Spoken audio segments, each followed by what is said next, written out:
Titip tanya, siapa Kang Ruhin dan Kang Mustafa yang sering disebut-sebut oleh Gus Baha? Dalam setiap dakwah jika mencontohkan A atau B kan selalu pakai nama Ruhin dan Mustafa. Siapa itu Gus? Itu orang beneran atau bagaimana caranya bisa ketemu Rasulullah walau hanya sebatas mimpi? Ya, kalau kita menjadi fans yang ngefans banget sama idola atau menjadi fans seperti K-pop yang sangat fanatik, itu sebetulnya tidak apa-apa atau sebaiknya jangan kalau kita mengidolakan sesuatu sampai fanatik luar biasa.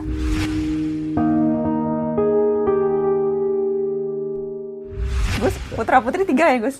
Iya. Ada keinginan meneruskan jejak atau jadi minimal jadi santri atau belajar tafsir Al-Quran atau? Ya kalau keinginan aja, tapi ya alami tadi. Karena kalau nggak pilihannya anak-anak juga repot. Tapi insya Allah kalau kultur di kampung ya, di tradisi keluarga kami kan khas. Sehingga dibentuk, tidak dibentuk, disuruh, tidak disuruh ya arahnya ke sana. Karena ini cerita sedikit. Dulu bapak itu sangat dekat ke teori keilmuan. Ada seorang yang terlalu stakeng, terlalu keras pada anaknya, sehingga di rumahnya itu tidak ada TV, tidak ada motor. Singkat cerita, pertama anaknya tahu TV ya dari tetangganya atau dari temannya, naik motor ya diajari temannya. Repotnya anak ini yang berjasa ini, mimman lam yusolli wa lam yasum, ya tidak sholat, tidak puasa. Singkat cerita, anaknya ini lebih terdikte ini daripada oleh orang tuanya.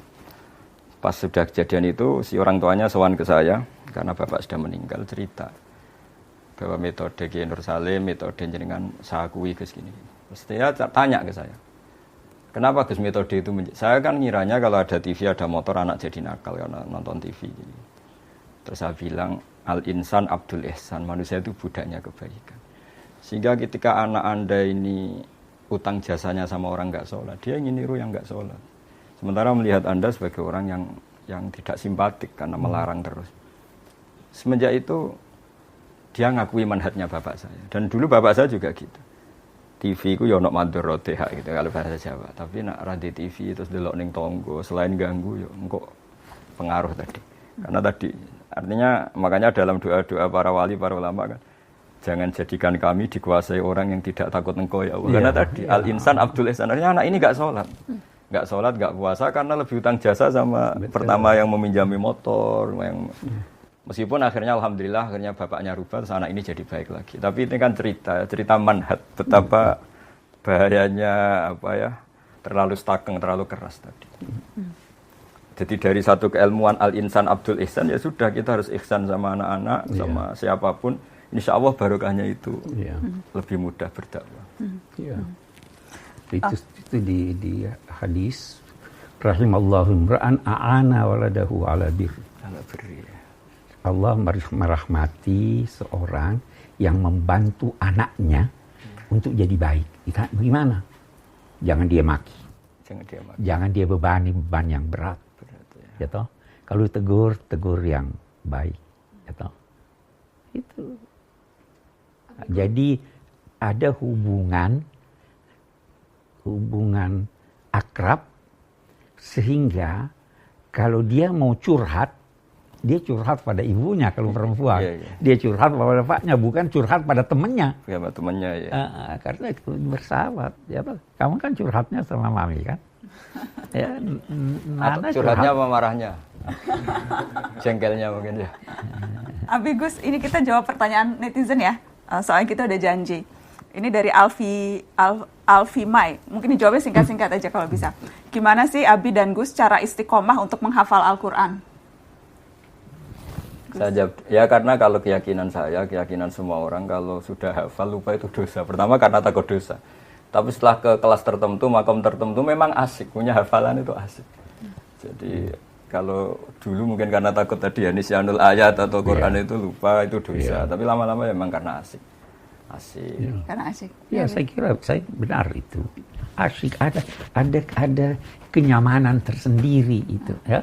Apalagi kalau ngerti.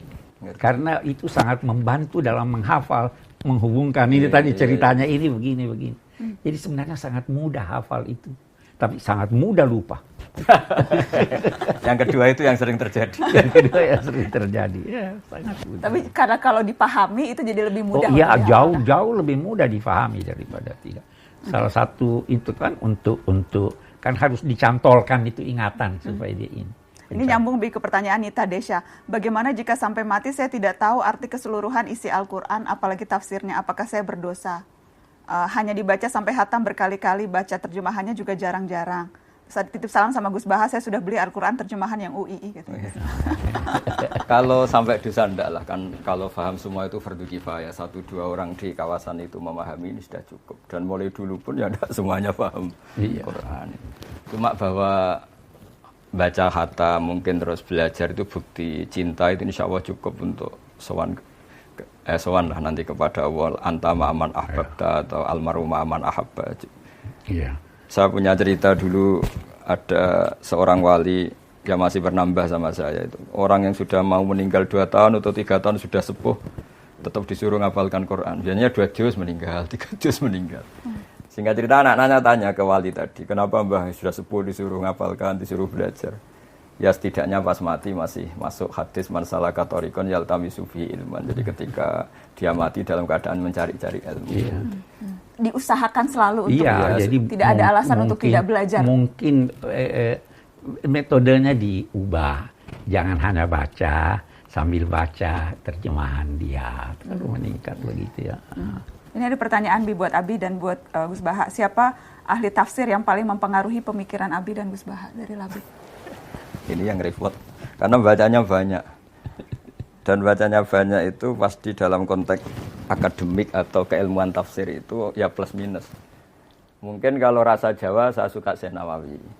Tapi dalam rangka tangkeh dari cerita-cerita Israiliyat apa, menghindari cerita-cerita Israiliyat kayaknya Syekh Nawawi terlalu longgar pakai Israiliyat sehingga kita ya repot juga. Jadi Mbah Mun sering cerita gini ke saya. Kalau baca tafsir, ya jangan mengikat kamu karena Quran ausa'u minhu. Quran selalu lebih luas ketimbang tafsir itu sendiri. Jadi saya masih ingat ketika baca kitabnya, bukunya Pak Quraisy Membumikan Al-Quran. Dulu ramai sekali Pak Quraisy. Ketika min alaq, itu kan diterjemahkan dulu orang-orang atau banyak kiai yang baca dari segumpal darah. Pakar-pakar embriologi bilang itu embrio atau zigot yang menempel di dinding rahim. Tapi di banyak tafsir-tafsir modern memang alakin dari kosakata aliko ya'liko alakon, sehingga sesuatu yang menempel. Terus saya bilang, ramai sekali diskusi itu di kalangan kita, ya, di kalangan peneliti muda, pas itu masih sama-sama muda. Kalau tafsir salah, misalnya salah, Qur'annya tidak akan salah, karena makna segumpal darah itu maknanya mufassir, bukan maknanya Qur'an, kata saya. Nah itu akan selalu begitu Mbak Nana di semua ayat. Jadi kalau mufassirnya dalam tanda kutip bisa salah atau memang betul salah, Qur'annya tidak bisa salah karena yahtamilu wujuhan, masih menerima sekian kemungkinan. Ya, prinsipnya tidak ada penafsir Al-Quran yang tidak salah. Saya pasti salah. Bisa jadi benar pada masanya, pada masa lain sudah tidak benar. Bisa jadi benar pada tinjauannya, karena dia punya kecenderungan ini, yang lain punya tinjauan lain. Ya toh, jadi tidak bisa kita berkata hanya dipengaruhi oleh ini. Kalau dia ilmuwan. Kalau dia hanya nyontek ya udah. Jadi seperti Abi, misalnya Abi dipengaruhi oleh banyak sekali. Oh banyak sekali. Terus banyak dipengaruhi, resikonya bisa 2, Pak. Bisa nggak jelas, bisa alim banget. Resikonya ekstrim ya Gus, bisa ekstrim. Ini ada pertanyaan Fahri Al-Fajar, Abiku. Bagaimana caranya bisa ketemu Rasulullah walau hanya sebatas mimpi? Nah ini Pak Quraisy yang kasuhan. Ada tuh uraian-uraian ulama tentang itu. Yang pertama teladani. Dan teladani itu bukan hanya pada salatnya, pada hal-hal yang kecil-kecil. Teladani akhlaknya. Teladani bagaimana dia masuk rumah, keluar rumah, itu teladani. Yang kedua, sering selawat. Jadi hati selalu ini. Yang ketiga, berdakwah. Itu 3, ada beberapa cara, tapi itu yang paling ini. Saya kira yang paling sulit itu meneladani. Bagaimana kita meneladani akhlaknya, bagaimana ya banyak sekali. Sehingga hati terpaut dengan beliau Dan dari segi ilmu jiwa juga kan ada itu. Kalau terpaut hati bisa mimpi. Nah, tapi ini kalau Rasulullah itu yang mimpi itu pasti benar. Maksudnya, Mimpi yang pasti benar itu kalau mimpi Rasul. Begitu loh Gus Wah, ya. Walaupun Walaupun fil manam faqad ra'ani haqqan. Fa inna syaitan la dan kita kalau mimpi kita tahu itu bertemu Rasulullah, kita tahu ya. Walaupun kita tidak pernah melihat, kita tidak tahu wujudnya, tapi ketika kita mimpi itu pasti. Rasul, ya. Dan yang mimpi itu bisa bermacam-macam. Mungkin waktu dia lihat, oh ini kok muda, ini kok tua, ini dan itu nanti ada tafsirnya lagi. Apanya? Okay. Mimpi Rasul tidak mungkin salah. Mimpi Tuhan pasti salah. Karena laisa kamitslihi syai'un. Iya. Oke. Ini pertanyaannya ringan. Gus, bolehkah mensalawati seseorang supaya bisa berjodoh? Ya kalau harapan terus kepada Allah ya bagus lah. Terus yang dipakai sholawat ya. Wah ini ada 4-nya. Gimana nih? Kalau yang nggak bagus itu kan memaksakan kehendak ya. Kalau harapan kan ya bagus. Oh, iya. Jadi nggak apa-apa bersalawat supaya dapat jodoh? Ya kan Ini langsung nyatet lagi. Di antaranya sarana ya, sarana qadul hawaid supaya hajat kita kesampaian kan memperbanyak sholawat. Apalagi calon itu yang kita idam-idamkan karena kesalehannya, karena kebaikannya kan nggak masalah. Yang penting banyak bersalawat. Oke. Dari Hanum, Assalamualaikum Mbak Nana, tolong tanyakan Gus Baha, kapan mau punya akun Instagram? Masuk kalah sama Abi Quraisy. Abi juga akun Instagramnya. Kadang saya sih yang suka update akun Instagram Abi. Tapi Abi baca ya, Abi baca, Abi ngikutin. Dulu Abi Twitteran, sekarang udah nggak sempet. Tapi Abi tetap up to date. Ya jawabannya kapan-kapan atau memang nggak ingin. Karena tadi saya kan sibuk di rumah itu kan banyak yang ngaji tahfidz itu. Jadi membayangkan santri seneng ikut seneng, kalau kesulitan ngaji ikut. Ya pokoknya alihima anitum lah, kalau melihat santri susah belajar ya kita ikut susah. Betul. Jadi itu udah nyita waktu. Kalau WA aja nggak ada ya Gus, apalagi Nggak Instagram. ada, ya, Ini titip tanya, siapa Kang Ruhin dan Kang Mustafa yang sering disebut-sebut oleh Gus Baha? Dalam setiap dakwah jika mencontohkan A atau B kan selalu pakai nama Ruhin dan Mustafa. Siapa itu Gus? Itu orang beneran atau? Orang beneran. Jadi saya itu ngaji kan, saya itu termasuk orang yang menghindari diundang acara-acara publik. Kecuali pernah sepuh atau guru. Sehingga sebenarnya ngaji saya itu hanya istiqomah di Jogja sama di rumah.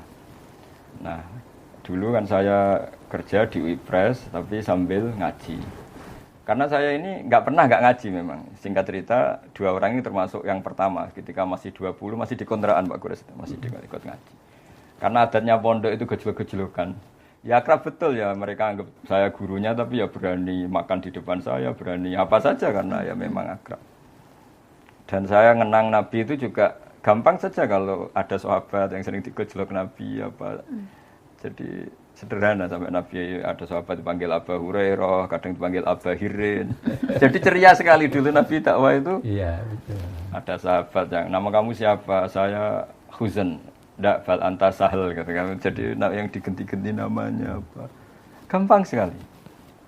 Sehingga saking seringnya nyebut nama itu Nabi kadang ditanya sahabat, ini Ali khosoh apa ini untuk saya tok apa untuk semua? Ya untuk semua.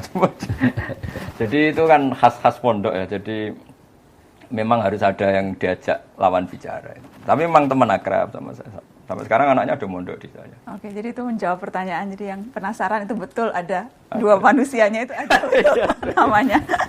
Oke, saya mau kasih kesempatan ke cucu-cucu ponakan. Gimana Izat? Gimana? Ada yang mau tanya ke Gus Baha, mau tanya ke kalau ke Habib udah sering, cuma nggak apa-apa bisa nanya ke Habib juga karena ini Syihab spesial. Tapi kalau Izat mau tanya apa Izat? Jadi bagaimana kita bisa melatih diri agar akhlak kita lebih kuat, terutama kan kita semua kuliah di luar dan mungkin di negara-negara beda values atau nilai-nilainya juga berbeda. Jadi begini ya, ketika saya pernah diundang komunitas NU di Korea Selatan, paling setahun yang lalu. Saya itu dulu Mbak Najwa kalau baca doa Rabbana lakal hamdu mil'us samawati wa mil'ul ardi. Ya Allah, Engkau dipuji di semuanya alam Engkau, baik di langit maupun bumi. Saya berpikir lalu pujian yang di bumi ateis atau bumi komunis gimana? Tapi setelah saya di Korea, ternyata banyak tenaga kerja dari berbagai negara yang bikin masjid, yang sujud. Begitu juga saya sering punya teman yang kuliah di Inggris, di Jerman, mereka juga cerita masih ngaji saya lewat internet, lewat YouTube. Nah, dengan tradisi ilmu yang benar, akidah yang benar, hadihi ardullah misalnya, ini bumi Allah. Sehingga utang jasa Anda hanya kepada Allah. Ini air juga ciptaan Allah. Sehingga utang jasa kita ya sama Allah. Sehingga dengan demikian, meskipun ada negara yang tatanannya bagus, yang seakan-akan lebih baik dibanding Indonesia, itu tidak mendikte kita, karena kita pertama merasa utang jasa sama Allah, bukan ada yang lain gitu. Karena bumi yang kita injak milik Allah, air yang kita minum milik Allah. Nah, bahwa orang melupakan Allah karena tadi berpikirnya sudah sangat melenceng ya, dikira itu negara baik, tertib, kemudian jasanya manusia itu. Oke, kita ngakui, tapi nomor satu tetap jasanya Allah Ta'ala. Sehingga saya kadang baca Quran, Pak Quras, ini tahadus bin iman. Kadang nggak kuat tak teruskan ketika Allah ngendikan misalnya, nahnu khalaqnakum falaula tusaddiqun. Mbok Yahoo sang bikin langit bumi, bikin air itu yang menciptakan Mbok Yahoo, kamu ngakui itu saya gitu. Karena sudah banyak yang nggak ngakui, akhirnya hubungannya sama makhluk bukan sama Allah. Ya kira-kira gitu. Supaya tetap. Iya. Coba Pak Quras mungkin mau nambahkan. Udah cukup. Jangan banyak-banyak. Ya, Fatih ada bertanya. Pak Fatih? Jadi tadi ada diskusi tentang mengikuti hati atau keperluan rasa di dalam dan juga akal. Tapi pertanyaanku mungkin untuk Gus Baha dan Habib lebih mendalami hal itu. Sekarang banyak orang membenarkan hal dengan mengatakan, oh saya hanya mengikuti hati saya. Dan mungkin hal-hal itu mungkin bisa aja kurang baik atau mungkin tidak, ya mungkin saja hal itu tidak benar atau bisa menyakiti orang lain. Jadi pertanyaanku adalah, apakah hati itu selalu benar, dan jika tidak, bagaimana kita bisa mengasahkan hati kita agar mungkin lebih sering benar? Ini tadi yang membicarakan hati tadi, tidak hati kamu dengan ilmu, ilmu dengan rasa. Iya, jadi begini. Ada yang dinamai hati nurani. Ya kan? Tapi hati nurani itu tidak selalu benar. Karena hati nurani itu dibentuk oleh lingkungan, oleh budaya, oleh pengetahuan. Kalau ini keliru, bisikan hatinya keliru. Kira itu orang-orang itu ada diberikan oleh Syekh Abdul Halim Mahmud, ada bukunya menyangkut itu.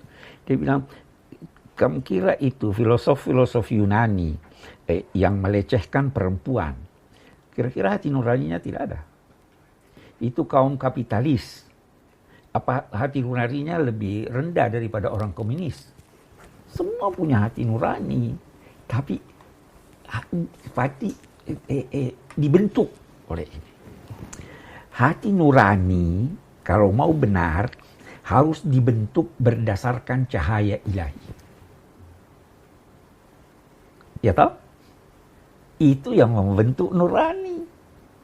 Kalau sudah terbentuk itu yang Nabi. Jadi yang sudah terbentuk itu yang Nabi katakan apa itu? Istafti qalbak.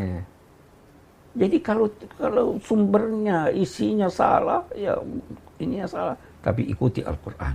Bagaimana itu Al-Quran? Allahu nurus samawati wal ardh. Dia yang memberi cahaya. Akal diberinya, hati diberinya, ilham diberinya. Ini kumpulan, itu hati nuraninya pasti benar. Tapi kalau sumbernya, ya, jadi banyak orang berkata hati nurani. Enggak, hati nurani bisa salah. Tergantung dari mana sumbernya hati nurani. Dari mana sumbernya? Dan sumber segala sumber Al-Quran. Segala sumber Al-Quran. Ya kan? Oke. Jadi mengasah hati untuk Di benar situ dengan belajar pentingnya orang Al-Quran. ngaji. Betul, ngaji lagi. Ya kan, ngaji lagi, Quran lagi. Ya, Seperti contoh gini, ada orang ibunya meninggal terus cerita ke saya, Gus ini susah karena harta banyak saya habis untuk menghormat ibu, atau akhirnya meninggal juga. Setelah saya beri pencerahan, kamu harus bangga, uang kamu habis untuk kebaikan ngerawat ibu. Kayak apa kalau habis untuk membiayai hal-hal yang buruk? Akhirnya bisa syukur. Jadi ilmu lagi. Sama seperti kita misalnya demi hal yang nggak benar mau dibiayai 2 juta, kata kamu penting. Tapi secara syariat ada ibu kita, ada keluarga kita yang lebih mendesak. Sehingga kalau ngaji terus ngerti bahwa yang kita inginkan ini nafsu apa hati. Jadi yang kita katakan hati jangan-jangan nafsu. Jadi itu makanya ada ayat in tattaqu hayaj'al lakum furqanan. Sudah kamu takwa secara benar, pasti hati kamu tahu pembeda yang hak dan yang batil. Nah itu yang dimaksud Nabi istaftiqul qalb itu yang sudah kelas itu, yang sudah kelas-kelas itu. Tapi kalau yang latar belakangnya macam-macam terus tanpa punya nurani ya tadi ya sebetulnya nafsu pasti. Ini nyambung ke pertanyaan sebelum ke Nishrin ya, ini nyambung ke pertanyaan Yuni. Mbak Nana pengen tanya sama Gus Baha dan Abi, bagaimana cara menghadirkan Allah di hati kita sedangkan Allah itu tak terbayang? Nyambung ke yang tadi Gus. Jadi kalau di surat Waqiah itu orang dilatih tadi Mbak Najwa ya. Nahnu khalaqnakum falaula tusaddiqun. Hubungan terdekat kamu itu dengan saya kata Allah, karena saya menciptakan kamu. Seperti dalam kehidupan nyata saja hubungan dekat jenengan sama ibu sama bapak karena manusia yang menjadikan sebab wujud Anda. Lah Allah memaklumatkan dirinya juga gitu. Saya ini yang menciptakan kamu, harusnya kamu terdekat sama saya. Ketika kamu minum, apa kalian menciptakan air? Antum anzaltumuhu minal musni, apa kamu yang menciptakan awan yang menjadi air?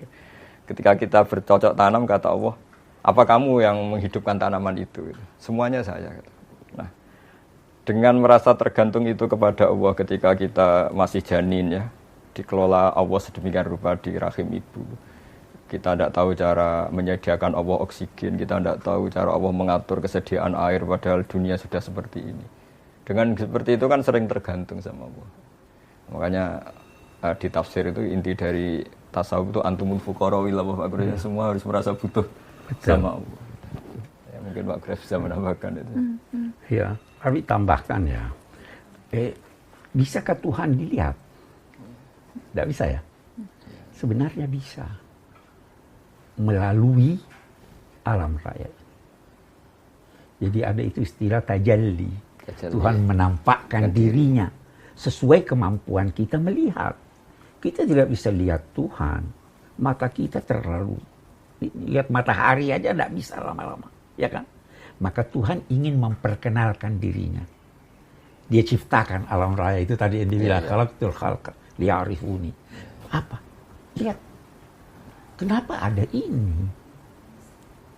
Kenapa ada itu? Tidak mungkin itu ada kalau tidak ada yang mengadakan. Maka lahir, oh ini dia hebat ini. Kok bisa begini, bisa begini, bisa begini. Jadi karena itu dalam konteks mengingat ada yang dinamai jangkar emosi, jangkar ingatan. Itu lihat itu foto yang di atas, lihat itu terus ingat ayah ya. Jangkar untuk kita ingat. Kenapa kita pasang ayat-ayat Quran di rumah? Itu jangkar ya toh. Nah, ini orang tidak mau pakai jangkarnya, jadi dia lupa. Tapi jadikan semuanya jangkar. Semua bisa jadi jangkar. Dengar guntur, ingat Tuhan, ada doanya kan? Subhanallah di yusabbihu ra'du bihamdihi. Jadi itu yang diajarkan supaya selalu ingat, oh ini begini. Jadi tidak pernah lupa. Oke. Nishrin? Oke, sebenarnya ini sekalian curhat juga ya. Boleh, nggak apa-apa curhat. Sebenarnya yang aku alamin, baik teman-teman aku juga kayak nggak ngerasa atau nggak tahu makna di balik ritual-ritual tersebut.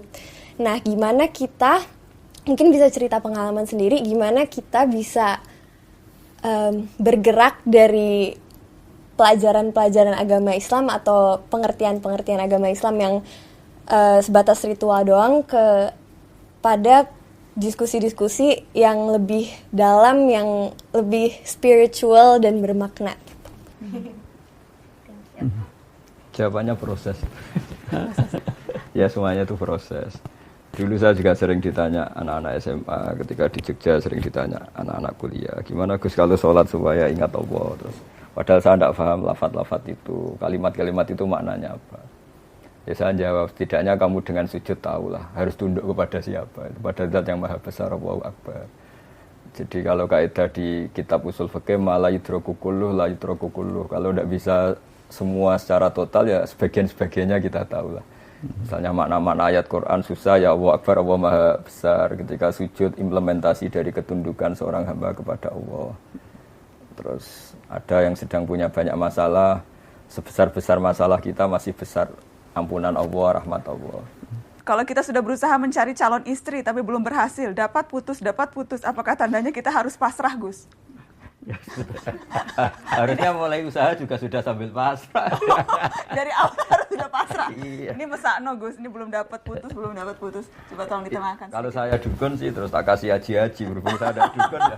Nasihatnya ya sabar aja sambil berusaha. Oh, itu terus berusaha. Saya mau jawab singkat. Kalau Anda mau pasangan laki-laki bagi perempuan, perempuan bagi laki-laki yang sempurna, kawinnya di sorga. Di dunia ini tidak ada yang tidak berkekurangan. Jadi itu pilihlah. Ada pilihan, pilihlah yang agamanya baik. Okay. Setelah itu nanti pilih yang lainnya kan. Fasfar bizatidin tariwat yadak. Oke. Jadi jangan mencari yang sempurna. Jangan mencari yang tetap sempurna. Usaha. Tidak mungkin dapat yang sempurna. Semua ada kekurangannya. Yang sempurna lamunan saja. Iya. Lamunan saja. Di lamunan. Nisrin, jangan cari yang sempurna. Ini nggak apa-apa ya para jomblo, kita jawab ya supaya tenang hatinya. Dari Musbir, bagaimana cara ta'aruf yang benar menurut syariat agama, Gus? Ya yang nggak ada pelanggaran syariat jawab aja. Simpel, jangan melanggar syariat. Itu cara ta'aruf yang benar. Tapi dekat, berkenalan, mencari tahu itu masih oke kan, Gus? Ya pokoknya kalau masih dalam proses yang baik dan untuk hal yang baik itu kan masih ditoleransi oleh syariat. Iya. Terus tidak Ya huluwah. kunjungi rumahnya, kenalan sama orang tuanya. Kan pantangannya tuh huluwah Pak Guru ya. Iya. Jadi sama-sama keluarga. Jangan beli kucing dalam karung. Harus kenal. Harus kenal. Nabi suruh kenal. Dulu merasa cukup dengan melihat. Sekarang tidak. Harus dengar suaranya gimana. Ya kan? Ya, oke. Oke, jadi tetap harus kenal gitu ya. Oke, ini ada lagi kita kumpulkan nih yang jomblo-jomblo biar sekalian. Mana nih satu lagi tadi sebentar. Oh enggak, ini bukan soal jomblo tapi ini juga netizen secara umum. Dari Lestari mau bertanya dong, Mbak Nana, mohon pendapatnya kalau kita menjadi fans yang ngefans banget sama idola atau menjadi fans seperti K-pop yang sangat fanatik, itu sebetulnya tidak apa-apa atau sebaiknya jangan kalau kita mengidolakan sesuatu sampai fanatik luar biasa? Ya lah, pasti jawabannya jangan. Kalau apa-apa berlebihan pasti tidak baik. Karena nanti resikonya gampang kecewa. Oke, jadi segala sesuatu yang berlebihan itu tidak baik, termasuk berlebihan, ngefans berlebihan itu juga tidak baik. Iya, itu dari dulu begitu. Ada orang-orang yang terlalu ngefans pada Nabi, sampai pada Nabi. Begitu ada berita Nabi meninggal, dia murtad. Iya, karena berlebihan. Karena berlebihan. Jangan menilai sesuatu karena ada unsur materi. Jangan menilai sesuatu karena orangnya. Nilailah sesuatu itu berkat substansi yang ada padanya. Iya kan? Oh itu dia yang bilang begini, ulama ini, profesor ini. Belum tentu benar. Ya toh, jadi. Banyak juga kan calon jemaah haji yang sudah menabung bertahun-tahun, sudah betul-betul rindu ingin datang, kemudian tiba-tiba karena situasi, rencana berubah, tapi sulit untuk mengikhlaskan, itu sulit buat atau rela tidak pergi padahal sudah dibayang-bayangkan dan sebagainya. Bagaimana mengobati kekecewaan mereka yang tidak bisa ke tanah suci tahun ini?